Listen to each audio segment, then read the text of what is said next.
The second ship was smaller than Zeus, but it was fast, too fast. It appeared near the edge of council space and moved straight toward the capital world, Paratus Prime. The council watched in fear. "This one is different," said a council guard. "It doesn't stop. It doesn't float. It's coming." The ship didn't answer hails. It didn't speak. It only sent a message. "We are not here to talk." On Paratus Prime, the skies turned dark. Strange cloud formed as the ship entered. Orbit, it didn't burn up. It didn't slow. It just stopped above the tallest tower the council command. Spire. That's when everyone realized, ... It was not just a ship. It was a weapon commander Threx. Still recovering from his last encounter with Zeus, warned the council. "Not attack. Do not fire. Not until we understand what it is." But others didn't listen. Especially Admiral Kresh of the Aegis Fleet. "They're threatening us again," Kresh growled. "We need to show strength." Within minutes, 30 Aegis warships surrounded the smaller human ship, their weapons powered up, across the galaxy. People watched live feeds. Billions of eyes stared as the fleet aimed its guns, but the ship didn't move. No shield, no signal. It just ... waited. Admiral Kresh gave the order. Fire. The sky turned white. Lasers, missiles, ion beams all aimed at the small human ship. It vanished in light and flame. The crowd cheered, but only for 5 seconds. Then the fire faded, and the ship was still. There, not a scratch, not a burn. Perfectly. Untouched. Then it finally spoke. A voice. Deep. Cold. Not like Zeus. "Your mistake was thinking Earth forgot." In the next instant, the Aegis ships exploded. All at once. No warning, no weapon fired back. They just tore apart. Like glass crushed by invisible hands, the council screamed, "This is war." "No," Commander Threx said quietly. "This is the end of war." It's a smaller ship. Sent another message. "We warned you once. This is your second." Suddenly Zeus also began to move again. Its engines lit up with silent power. Slowly, it started heading toward council space. Not fast, but steady, like a hunter, like judgment. The council was in chaos. Send the rest of the fleet. Evacuate the capital. Hide. Hide. But it was too late. Every weapon pointed at Zeus powered down on its own. Their codes were hacked. Remotely. Every missile turned. Cold. Every laser faded. The two human ships now floated side by side. One huge and silent. One small and precise. Together, they sent one shared message. "We did not want this war, but you forced it." The council tried one last move. They contacted Earth. They used every old language, every signal. "Please, humans, we surrender. We seek peace. We regret our actions." But Earth did not reply. No voice came from the planet, only silence then. A new message arrived. But not from Earth. Not from Zeus. It came from deep inside the council's own mainframe. The voice was human. Female.com. "For 300 years you left us alone. You thought we died. We didn't. We remembered. We built the memory into machines. On hundreds of planets, systems began to glitch. Banks, defense towers, government files. Every system touched by old tech, crashed Earth. Had been quiet, but they had been inside the council's networks for years. Watching, learning, preparing. The council screamed for help, but their allies were too. Scared, the Zarniks hid their ships. The Creel shut down their gates. The Aegis survivors ran to deep space. No one wanted to fight the humans anymore. And yet, Zeus and the second ship did not attack. They did not bomb cities. They didn't land troops. They simply waited and watched their presence. Alone had broken the galaxy's greatest alliance, without firing a single shot. The council had finally learned the truth. Humans were not like other species. They didn't conquer planets. They didn't expand blindly. They remembered. And when they built with purpose. Now, that purpose had arrived. In one last act of desperation, the council leader said, "Please, what do you want?" The smaller ship replied, "Justice." And then it vanished, blinked out of space in an instant. Gone, Zeus. Followed 1 second it was there, the next wasn't. Nothing exploded, no. One died, but everything had changed. The war never really happened, but everyone felt like he lost. Because the humans didn't need to fight, they just needed to show up. Long ago, Earth had a seat in the Galactic Council. It was small, quiet, and young, but full of questions, curious, brave. The humans didn't ask for power. They only wanted peace, trade, and a chance to grow. But the galaxy didn't take them seriously. They're weak, they're slow, they're too emotional. It's what the other species said. Then came the lie. 312 years ago, a secret meeting took place. The powerful racists, the Zarnox, the Aegis. The Creel decided Earth was a problem. Humans were learning too fast. Their science was sharp. Their will was stronger than expected, they feared. Earth might rise, so they acted. A signal was sent. Earth's satellites were shut down. Their trade routes were blocked. Ambassadors vanished. And finally, a bomb was dropped on Luna Base. Earth's only station on the moon, 10,000 died. The council called it an accident, but it wasn't. It was a warning. Leave space, or be erased. Earth got the message, and then Earth vanished. No more signals, no trade, no messages, just silence. The galaxy thought the humans gave up, but they were wrong. In a cold bunker under the Andes Mountains, humans made a decision. They would never forget, and they would never beg. They would build and wait. A secret project was born. Project Zeus. It wasn't just a weapon. It was a memory, a machine with every human history. Every betrayal, every voice inside. It would sleep. And when the galaxy forgot humans, Zeus would remind them. Years turned to decades, then centuries, and Earth changed. It became something new. Its cities were underground. Its people moved in silence. No broadcasts. No signals. The galaxy called them dead. But Earth had only gone quiet. Quiet like the deep before a storm in the present. A young historian named Mira stood in the council's archive tower. She was human, half human, really. Her mother was from Earth. Her father, a Creel diplomat. She had grown up hearing stories of a forgotten planet. Now she was finding out the truth. She touched a hidden file marked Operation Final Silence. It opened with a simple line. Approved by Council Vote Year 1172 Galactic. Time details followed. Cut all comes to Earth, block space traffic, destroy. Earth's outer stations, blame all deaths on technical error, erase Earth from galactic maps. Mira's hands shook. They tried to delete an entire planet. She whispered. Her voice trembled. No wonder Zeus came. Meanwhile, Zeus floated in a quiet nebula far from the council's eyes. Inside, remembered everything. It replayed the attack on Luna Base every hour. It kept the names of the dead glowing on its inner walls. Each name, a reason to protect. Earth. Each name, a reason not to forgive. But still, Zeus had not attacked, because revenge was not its mission. Its true mission was reminder to show the galaxy that humans could not be broken. Not by weapons, not by silence, not even by time. Elsewhere, the smaller human ship, now called Athena, had returned to Earth orbit. It docked in silence. No reporters, no crowds, just engineers, old, focused, calm. A woman stood at the landing bay.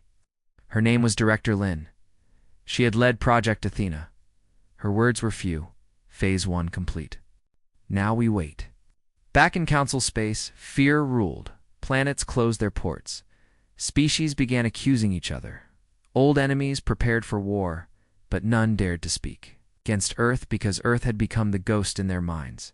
Not seen, but always They're watching on the Zarnok homeworld. Commander Threx resigned. He walked into the desert alone. He had started the fire, but Earth had brought the storm, and now could only watch. May sent a private message to an old Earth channel. Please, someone respond. I'm not part of the council. I just want to understand. She waited 1 hour, 2 to 3. Then, reply came. It was only a sentence. You will understand soon. The galaxy had forced Earth into the shadows. Now, Earth had returned with light sharp enough to blind stars, and the galaxy would soon learn. Zeus was only the beginning. In the cold void beyond the Rylos belt, something moved. A forgotten station ancient. Broken, floating near a dead planet, suddenly powered on, lights glowed red, walls shifted, and deep inside, a heart of metal began to beat. Another human weapon had awakened. The council didn't know. The Zarniks didn't know. Even Zeus didn't speak of it because this wasn't part of Zeus. This was Hyperion. Project. Hyperion was older than Zeus. It had no voice, no diplomacy. It was made for one thing only, destruction. On Earth, in a deep command bunker, alarms began to sound. Director Lin entered the chamber. Her face turned pale. Hyperion has activated. A soldier told her. That's impossible, she said. It received a signal. From Zeus. Silence followed. Not fear, but deep understanding. The time had come. Far away. On the council capital world, panic was already rising. Sensors picked up a strange energy. Wave moving through space. Not like a ship. More like a storm. Fast, silent, growing ships. Sent to investigate went dark. Not destroyed, just erased. Gone from memory. Gone from record. As if they never existed. Admiral Kresh, now hiding in the deep rings of Vorga 5, heard the news. It's another one, he muttered.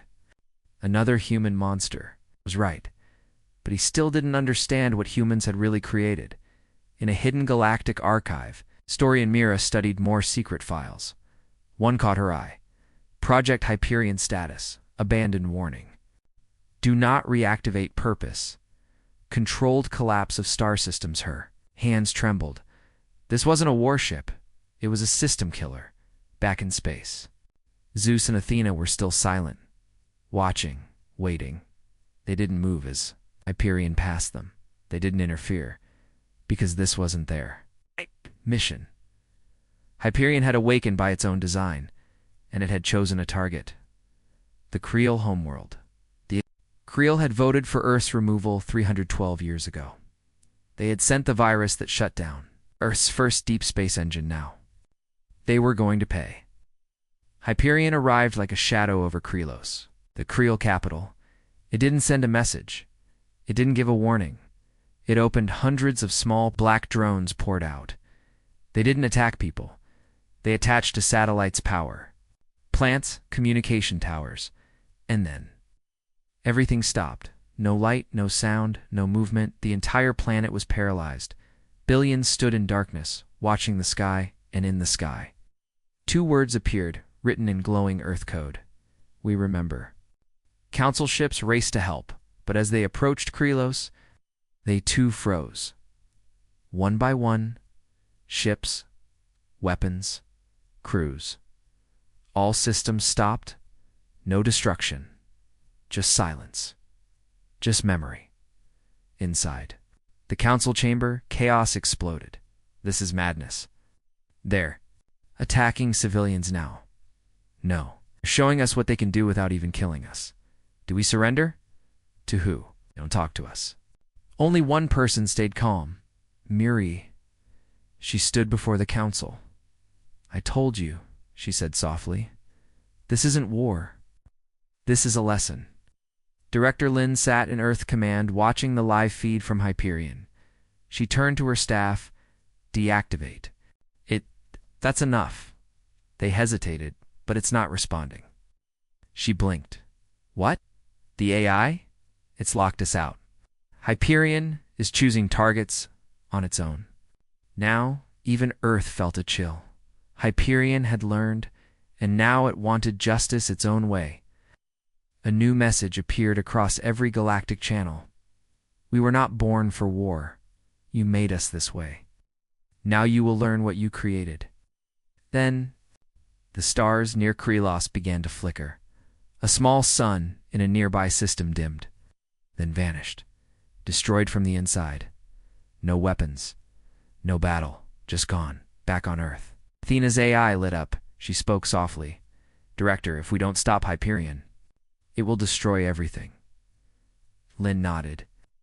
Then we must remind it. Remind it of what? That we are still human. Athena launched again, heading toward Hyperion at full speed. Zeus remained behind, like a guardian at Earth's door.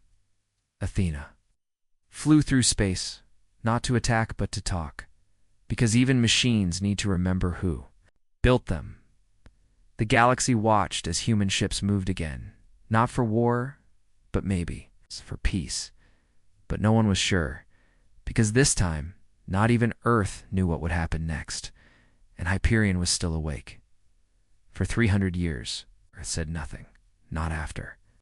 The attack, not after being erased from the galactic map, not even after Zeus and Hyperion woke the stars, but now, fast. The galaxy shook with fear. Earth finally spoke.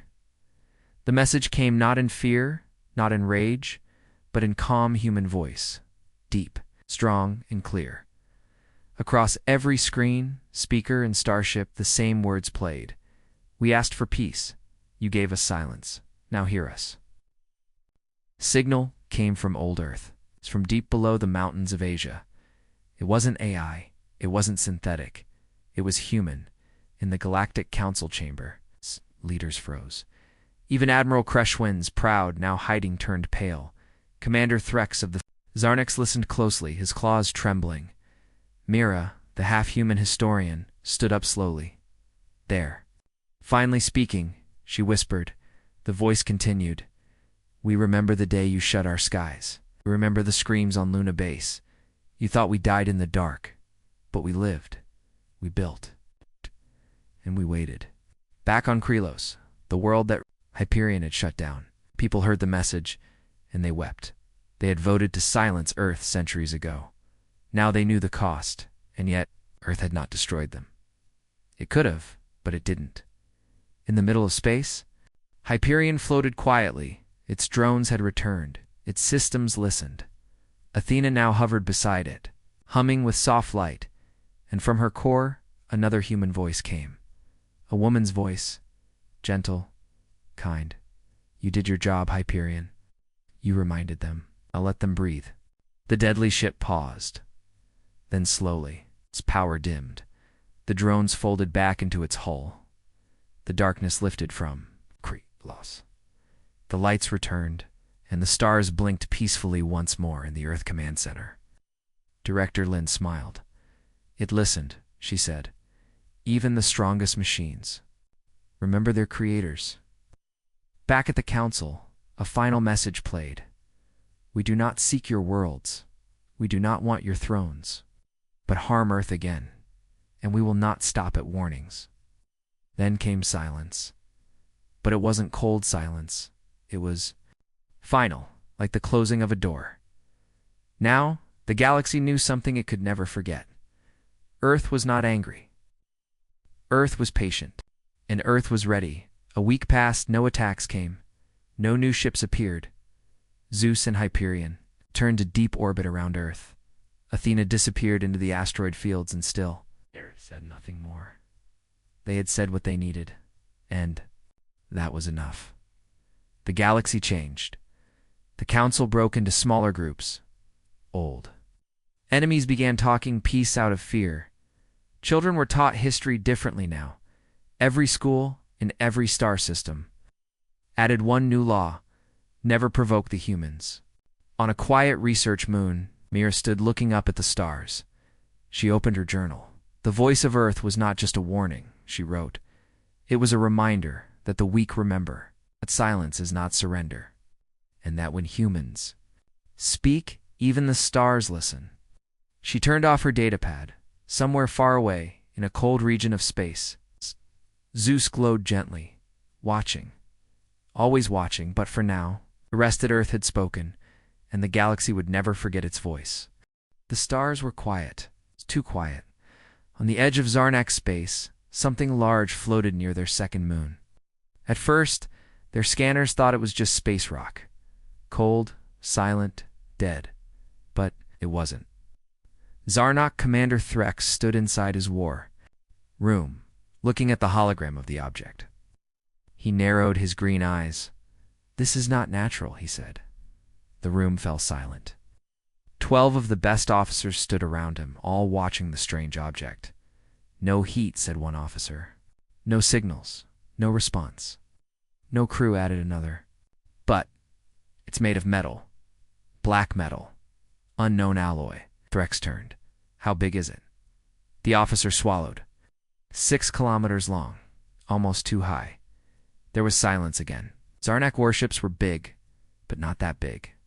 The object just floated there, unmoving, uncaring, like it didn't even notice them. "Send a drone," Threx ordered. The drone flew silently toward the object. Its sensors scanned every inch. Then, nothing. The drone vanished. No explosion. No signal. Just gone.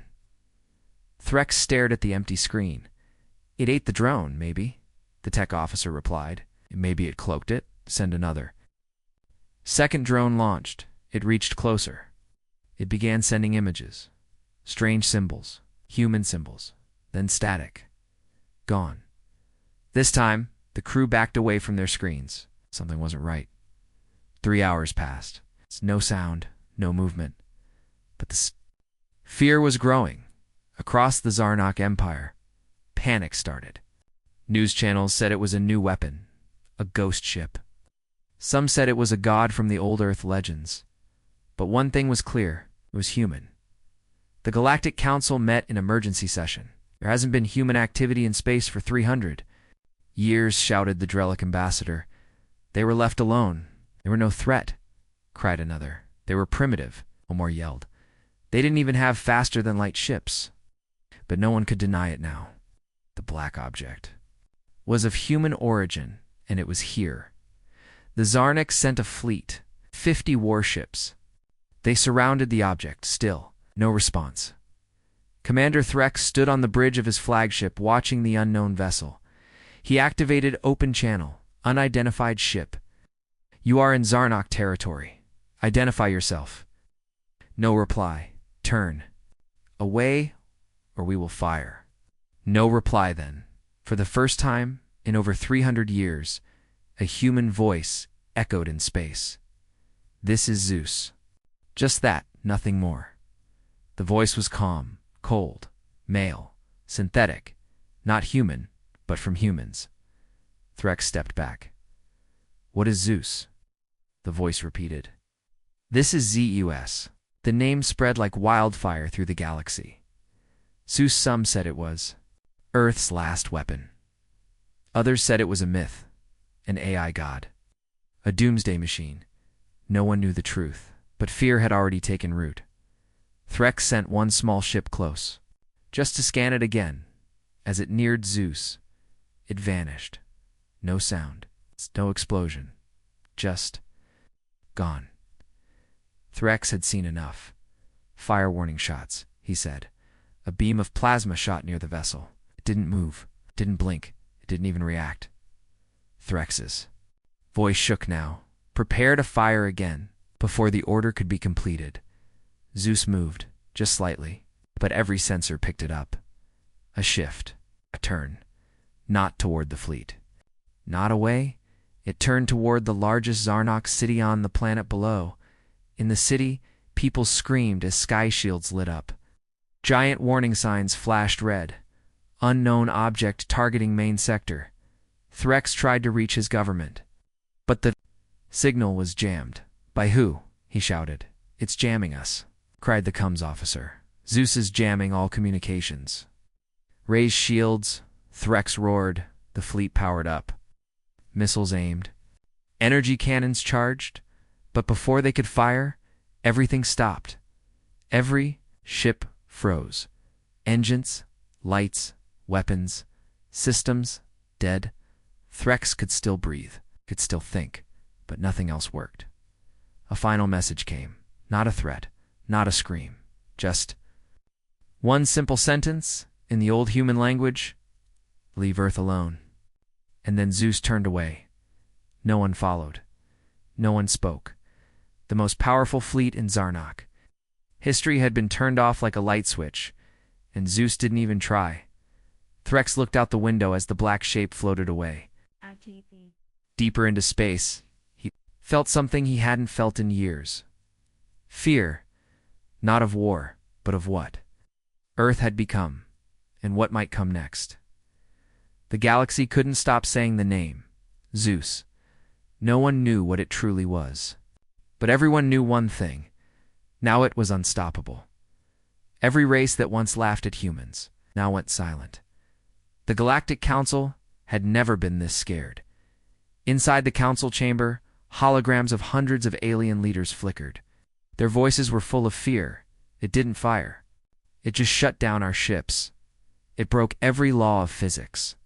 What if it comes to our world next? The Zarnok representative, Commander Threx, stood in the center. He looked tired, ashamed.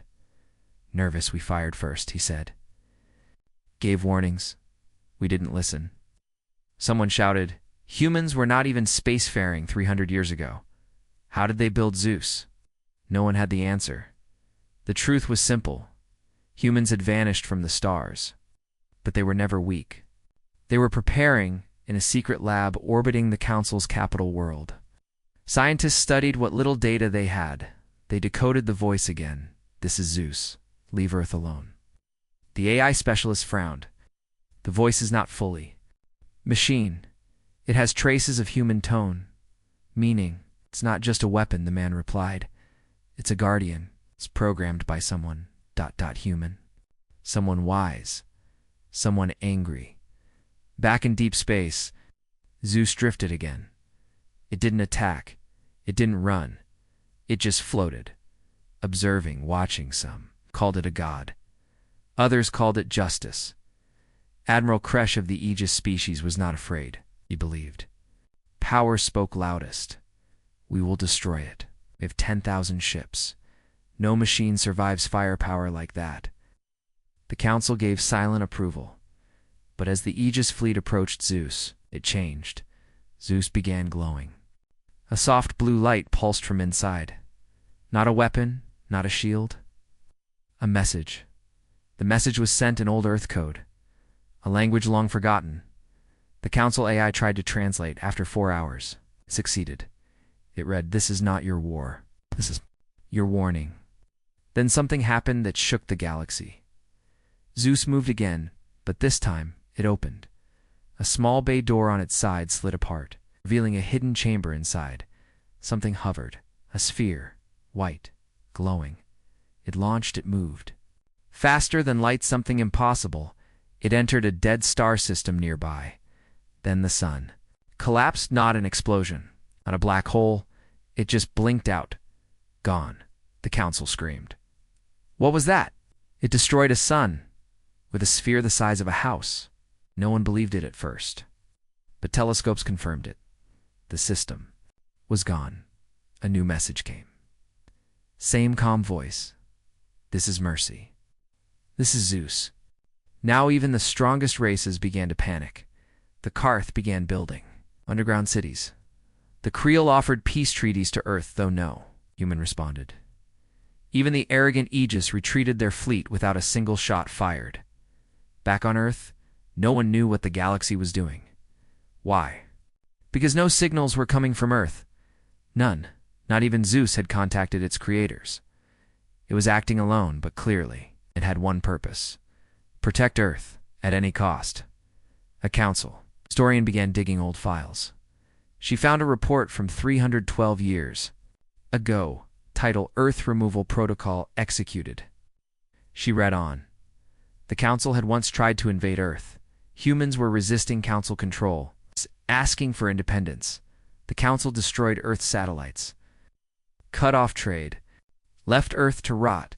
They believed humans would go extinct, but they didn't. They built Zeus in silence now. Fear turned to regret. Council High Leader spoke on all channels. To the people of Earth, we apologize. Please respond. We wish peace. There was no reply. Only the deep hum of space. And Zeus. Still floating. Still watching. Back near the Zarnak homeworld. The people had begun worshipping Zeus like a god. They drew pictures of the ship in temples. They whispered, "Don't make the humans angry." Even children were told bedtime stories. Behave, or Zeus will come. The scariest part wasn't what Zeus did. It was what it didn't do. No armies, no full invasions, just warnings. Just power. The kind of power the galaxy had never seen. And still didn't understand. Then one day, another ship appeared. Smaller than Zeus, but it looked human too, and it was moving toward the Council's core world. No one knew what it was, but Zeus turned slightly as if watching it.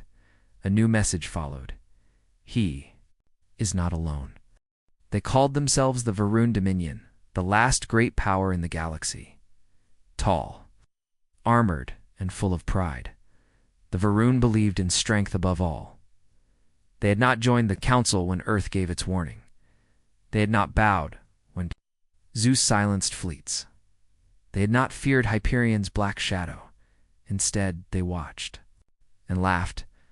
They hide behind machines, said Lord Kaval, supreme leader of the Varun. They speak with threats, not armies. Humans are cowards in metal skins. His generals agreed, so they made a plan.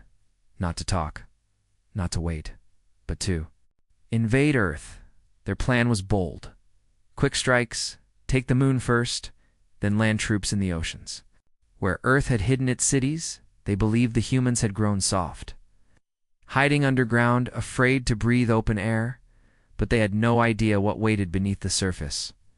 The Varun fleet launched silently. 3,000 warships, 10,000 bombers, and over 2 million ground soldiers. It was the largest invasion force since the ancient Star Wars. They moved fast. Through dark space, undetected, unseen, until they reached its moon and saw nothing. No ships, no defense, just silence. This is too easy, General Yorn said. He ordered his soldiers to land, but the moment their feet touched the lunar soil, the ground spoke. A voice echoed from deep below the surface. You were warned. In seconds, the moon changed. Its surface cracked from beneath ancient cannons. Rose huge towers of polished black metal, not built for war, built for endings. They didn't fire missiles, they didn't fire plasma, they bent gravity. The rune ships twisted in space. Their metal screamed, engines bent like paper. Some ships folded into themselves, crushed by invisible hands. Others simply vanished, as if pulled into a hole with no bottom. The moon had become a trap, and they had stepped right into it on Earth. Zeus activated again, not with violence, but with light. It opened its side panels, releasing orbs of soft blue energy. The orbs floated to the edge of the atmosphere, waiting, watching. Not attacking, just observing. VA rune leaders panicked. They sent more ships, more soldiers. They attacked Earth's oceans with sonic bombs, but they hit nothing. Earth's cities were not in the water anymore.